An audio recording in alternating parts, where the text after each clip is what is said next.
Hello, my name's Casey and welcome to my video on Chaos Liner, Chaotic Graphic Liner. And this is take 84 because I can't get what's in here out here. I don't know how to do it. But we are going to try. We're going to try just jumping in with the thing I normally use. Before I do my liner, I've already primed, I've already done eyeshadow. I just have like my flesh tone color down, and I already put mascara on. Sometimes I put that on first, sometimes I don't. I never know because sometimes these looks are planned, most of the time they are not. They are pretty impulsive. Just, oh, what does this make me feel in this moment? Cool. What does this make me feel now? I don't like that. I'm gonna keep doing it.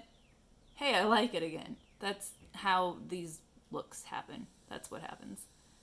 Okay, before we zoom in, the product I normally use is the Wet n Wild Megaliner liquid liner. It's an awkward name. The handle is long enough to where I can comfortably use it, but I can understand it hurting some people's hands or just makes the product unusable for them. This is not waterproof. This is the style of brush head that it has. It's foam, it's not brush. It's a pliable brush head. You're not stabbing your eyeballs with this one. You can get it in store and online at various retailers. You might even be able to find this at your grocery store. I guess depending on how much cosmetics your grocery store stocks. A Harris Teeter has this in store. If they don't, I'm flabbergasted. Pure flabbergastation. Is that a word? It is now. Okay, now let's zoom in. Zoom and zoom. Max zoom. I need a mirror. If you want to know what my mirror is, it's a cut up Pat McGrath palette.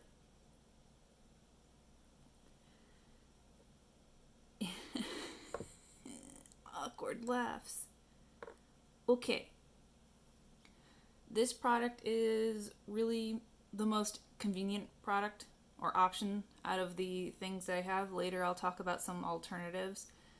It flows pretty easily. It's easy to like dip back in and re-wet without like having to shake the life out of a pen, because I don't know, some of those pen liners, a lot of them, you start going and doing and then they are dry and you shake the living life out of everything and then you have to do it all over again. This one is just like a quick re-dip and then you're good and you can keep on with your life.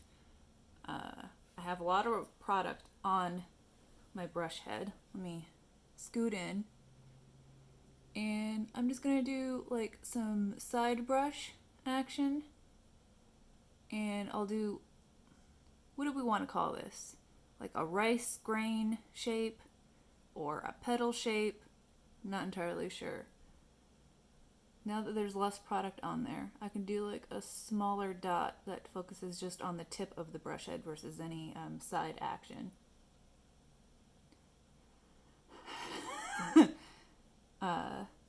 And I'm just gonna do different shapes. I'm gonna keep on with the, with the rice grain. And then if I do more pressure and then like some circular motion, I can get a bigger dot when there isn't a whole lot of product on my brush anymore. So even though this is already formulated with whatever opacity and flowiness it has, those aren't aspects you can really control, but you can control the amount of product that's on your brush head.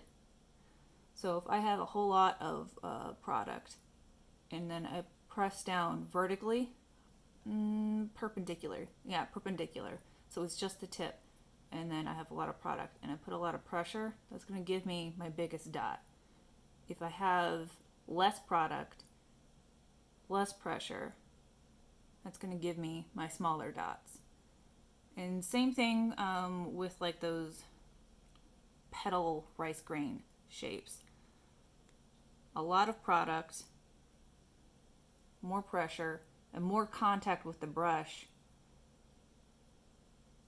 equals a bigger petal rice grain thing.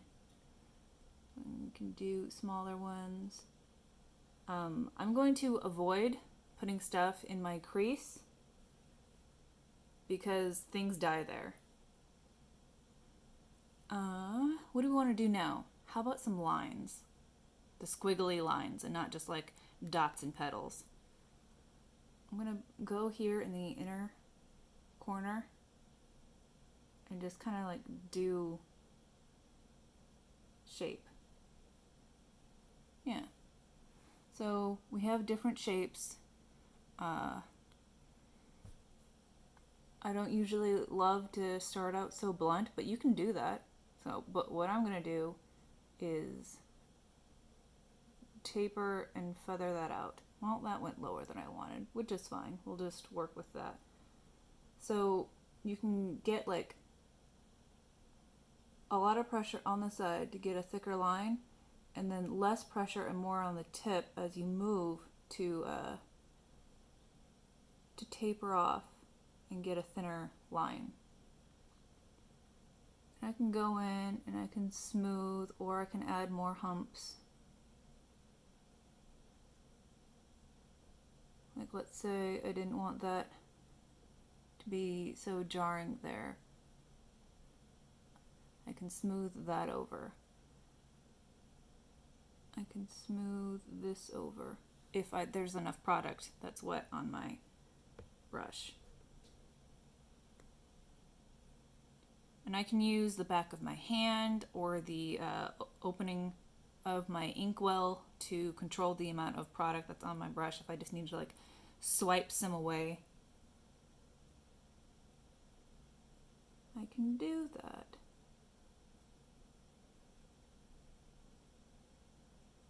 And sometimes you just keep going because it keeps goofing up and you have to just let it be sometimes. And then you can like take a step back and just look, is this balanced the way I want? Is it too heavy in one section? Or maybe that's specifically what I want is a lot of heaviness in one area. If you look on the side of my eye here, I have some mascara oopsies. I can use, instead of using a spoolie to bore away at my sensitive skin, I can just like cover that up and make it a feature. I can put bloops and blops. Dang it, get in frame and stay there. I can put bloops and blops where those mascara smudges are, and make them a feature. Something you can do almost like preventative work. Here, in this area, mascara tends to transfer there. I am both oily and have watery eyes, so mascara, and my lashes point down and touch my face. There is mascara on my lashes now that does give them some lift. Believe it or not, there is lift happening. But so if I blink, close my eyes, my lashes will touch that part of my face, and then mascara inevitably breaks down there. A good tubing mascara is the best defense I have against that, other than no mascara. But I can put things there to, make it look more purposeful, or make it worse. What is worse? Define worse. Worse for the thing I wanted to go for? Sure. And, you're going to have to play with grouping. Making your placement not so evenly spaced. Like, I'm kind of evenly spacing things, and I'm trying not to, but I'm also trying to concentrate and talk, which is difficult. If your spacing is uneven, And a lot of, like, what the rhetoric is like, in smaller groups, make them odd numbered, so that way it looks less human. Place this thing and more like organically done, even though there's nothing like organic about this, the way this liner is. It's yeah, I don't know what I'm saying. But something else I'll do, and I'll touch on this again in a moment, is take the actual mascara and bloop and blop it, because these are verbs. Bloop and blop it. That way it's already done. I'm not going to have mascara transfer and breakdown because I already put it there. I mean, it's still going to break down, but like, it's not as obvious. It looks more purposeful. Like, this is on purpose versus, man, my makeup's really falling apart. Know what I mean? Okay, I think that's a good little, maybe. I'm zooming out. Okay, so we have this happening. Maybe we talk about some alternatives now. This is the middle ground as far as viscosity goes. The Wet n Wild Megaliner. The thickest thing that we have available, which I'm not going to show using because water and these don't really mix. What I have for mixing medium, Duraline. Duraline is a bit thicker. I don't know if you can see the way it flows back and forth. There is cat hair in there. Nice. Well, this is already fairly viscous, and then when you pair it with a gel pot liner, it gets like extra viscous and thick, which makes thick lines. So thick and thick equals thick. Your thinner formula, your thinner liners, those are going to give you the finer lines, smaller dots, smaller embellishments that you can do. These are going to be thicker.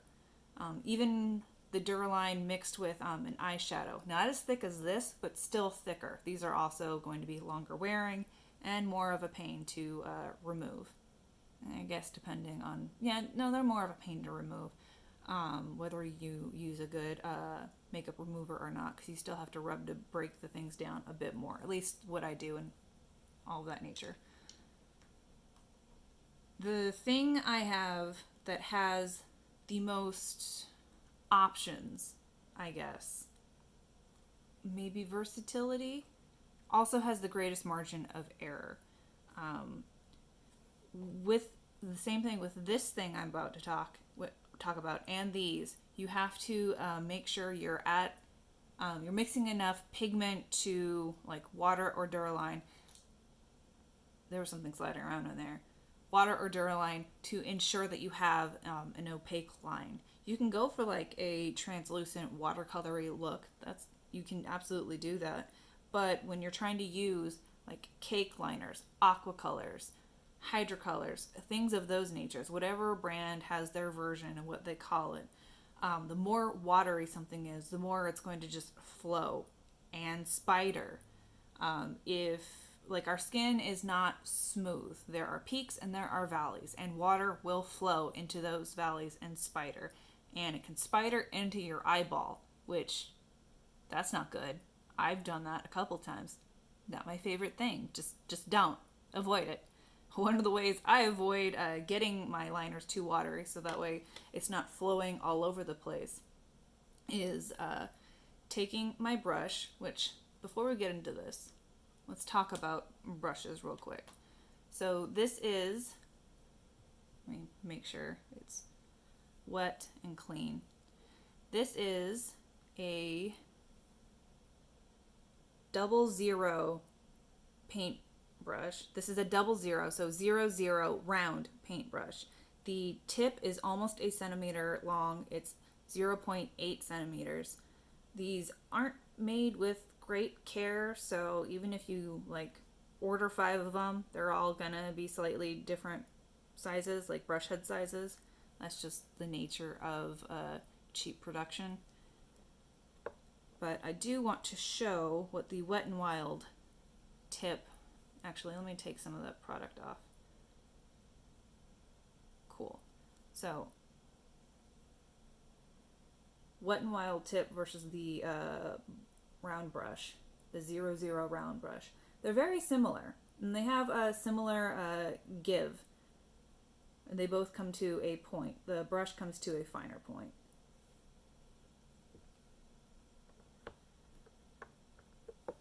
A brush that I'm not talking about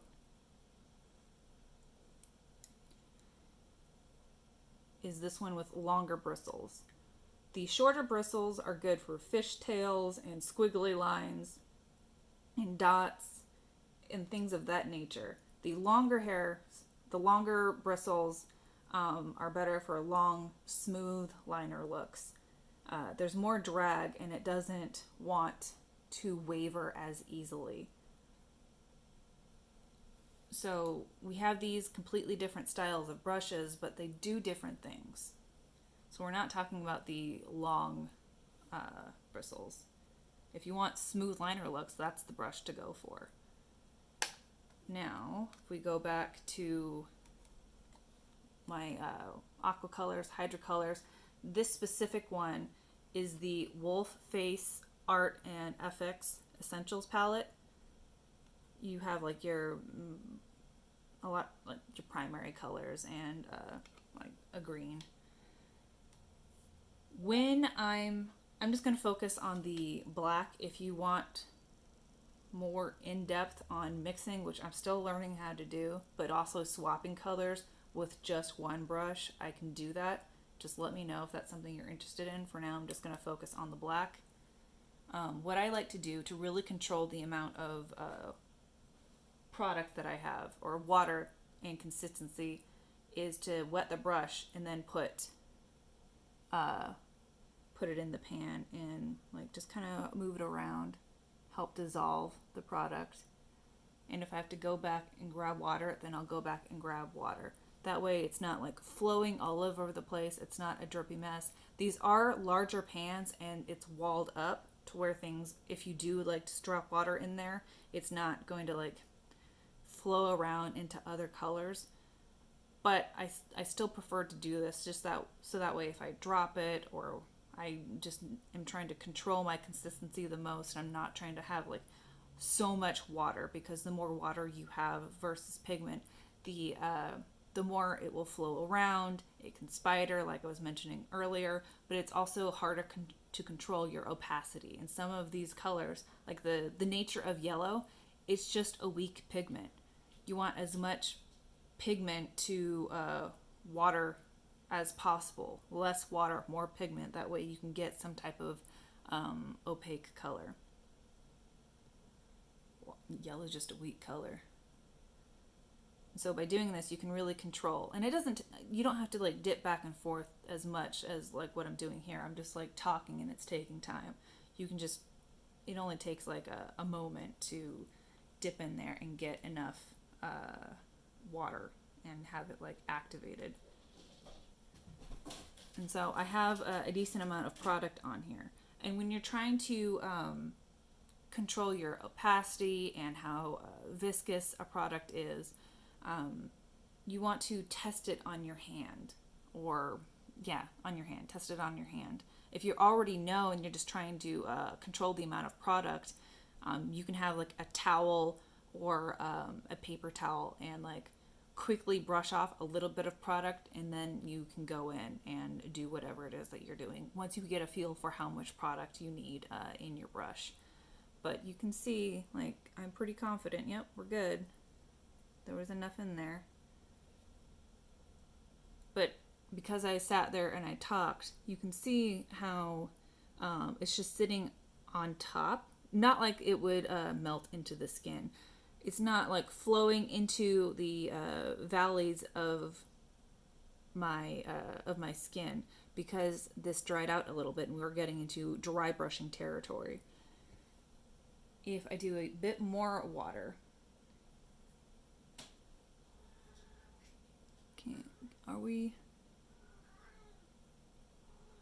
yeah, there we go. Now you can see that there was enough flow to where it went into the valleys, but it's not spidering. Yeah. But if we get too much water,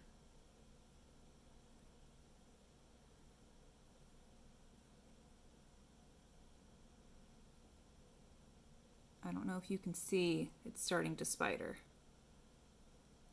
And so that's something that you're just going to have to play with. I'm going to dab my hand off just so that way that doesn't end up everywhere.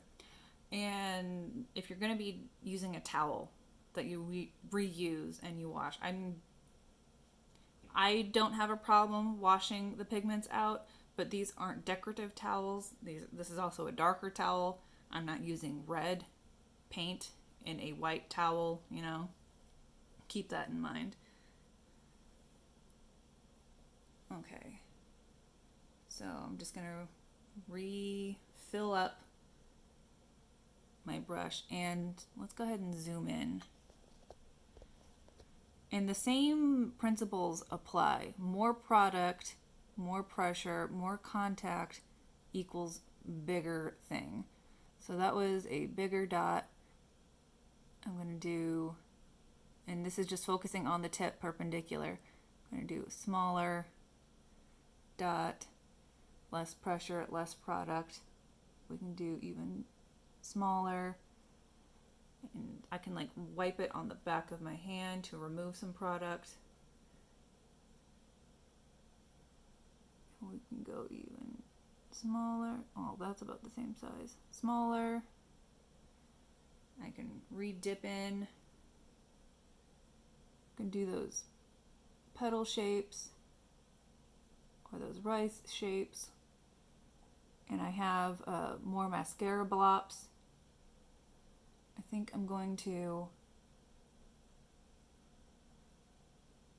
do some petals. Big petal. Maybe a little blop there. And maybe go over here and start with the tip. And then lay my brush to the side and like pull it to the side a little bit. And then go up and just like continue on in like whatever random hand flicky motion. And you can see my liner started drying out there. I'm going to dip back into my product and maybe just fill this in a little bit. And I'm going to add like some other shape here. And then taper off. Yeah. And then I can, like, if I just look, what am I feeling? Is this space too empty for me right now? I think it is. So I can, like, just add things as I go. Like, just go for it. Don't try to overwork your liner. Don't fight it. Just kind of let it do what it's going to do. And sometimes you're going to mess up, and that can end up being the thing that actually ties the look together, because it wasn't human brain placing things in obvious human brain ways, if that makes any sense at all. Some other liner options that's not any of these liquid liners. I'm going to go back to that mascara. Eesh. Ooh, okay. Calm down. There was a lot of product on the tip. This particular, like, you can use any mascara wand, but the tips have different shapes and they'll lay down product in different ways. So this particular one, because it's a natural hair spiral, it's going to stop at some point and create a straight line where the bristles just like stop spiraling.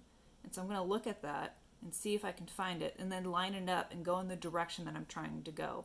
So if it's like across my lash line, then it's across my lash line, and I'll line that up and try to put the bloops there, because I had some transfer from when I was applying. And you can like do a wing shape with that. You can add texture in different places. Like maybe you don't trust trying to do a tapered line. Well, you can just like cover up your your blunt line and do a different texture. You can do different colors if you have like a palette of aqua colors, hydroliners, cake liners, those types of products. Something else is a brush like this, a small angled brush.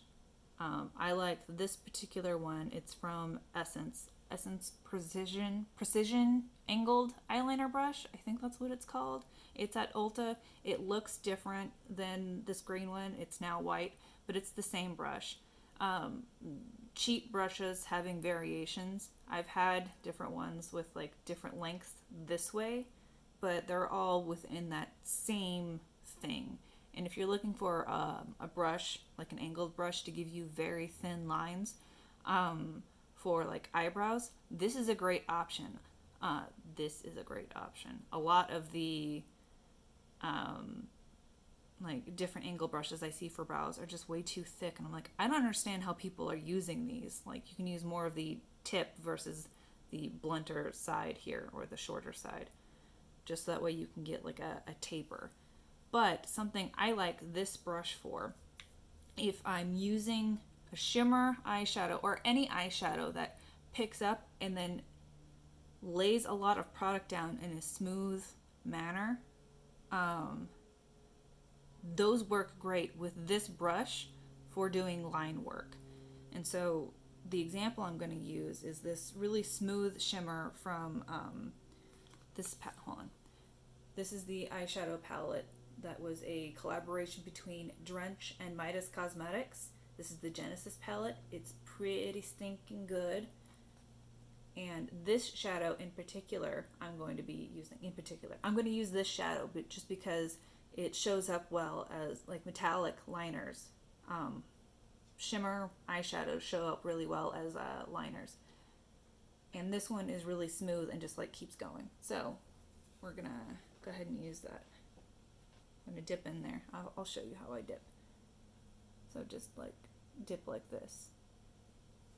You can get like fallout, so if you're really concerned, just like give a light little tappy tap.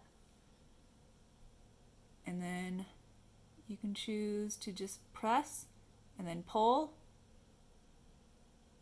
I'm gonna go back in, press and pull. And I'm gonna look to see what's dry and what isn't. You can do some overlapping if you want. Press and pull. I think overlapping is a cool way to add depth, movement, whatever. You can do longer lines, like let's say this one that we already started. You can place it on the line and then continue on with that line just to elongate it. You can also do quick little hash marks, small little bits. Yeah, I like that. It's cool. And you know what? Just to show you what I mean, I'm going to go back to the other eye real quick after I fill up my brush. Okay, so I'm just going to show that you can do straight lines, but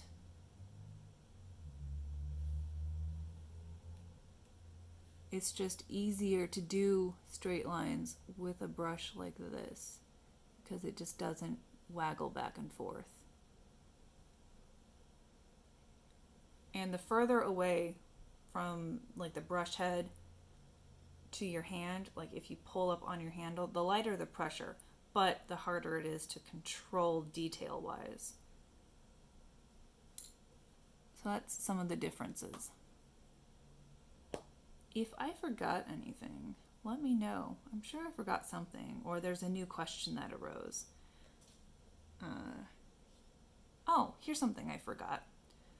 Keep in mind, like, mostly closed versus open. If you have liner, that comes into your crease. I always find that it does break down a bit. So if it's vertical, like if you do a vertical line, hold on. Also let it dry before you go and open your lids, your eyes. Just as an example, I'm not gonna let it dry. But if you open and it breaks down and transfers, it's already on itself, so you see less of it. You see less of that transfer. But if you are ultimately going for a still close-up shot, take a picture of it in that position, and you might see that you want to fix something. You can go in and like add shadow, add liner as needed. For the most part, if you're using black and you go in with a little bit extra shadow, I don't usually need to go in and add more liner because it usually stays pretty black and crisp. Oh, excuse me. But sometimes the amount of eyeshadow that I have to apply kind of overtakes a line. And then I can go in and re-up the liner.